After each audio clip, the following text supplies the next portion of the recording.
compute the Laplace of the exponent of at. So to compute a Laplace of a function, say you wanted to compute the Laplace of function f of t, you just need to integrate from 0 to infinity e to the power s t times f of t, which is the function in question with respect to t. So in our case, you want the Laplace of e to the power at. So you're just going to take the integral from 0 to infinity of e to st times our f of t is e to at, and we integrate that with respect to t. So we can simplify this so that we have the integral from 0 to infinity of e to the power a minus s t with respect to t. So this is an improper integral, so we just introduce limits. So we say that that is the same as the limit as n tends to infinity of the integral from 0 to n of e to the power a minus s t with respect to t.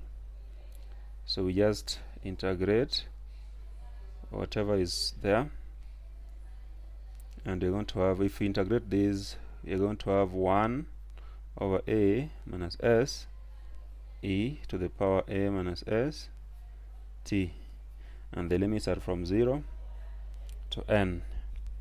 So now we just substitute the values of t when it is n and when it is 0.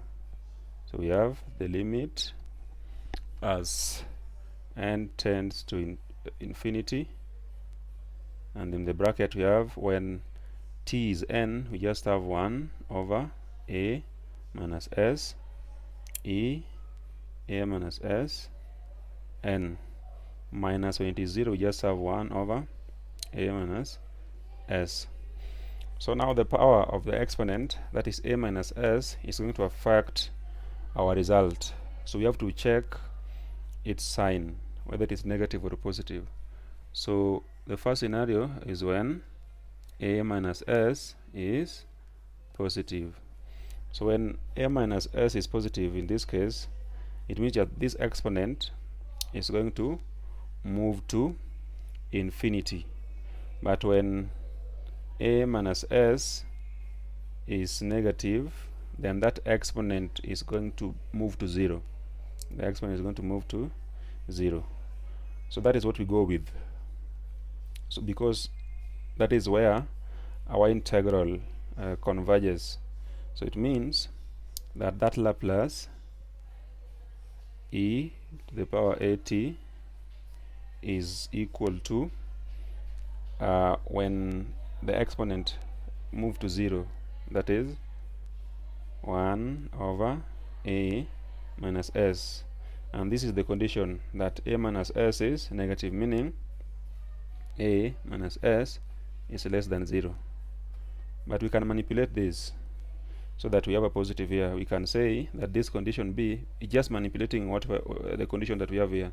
You can say that s is greater than a, because if you move s to the other side, you're going to have a is less than s, meaning s is greater than a.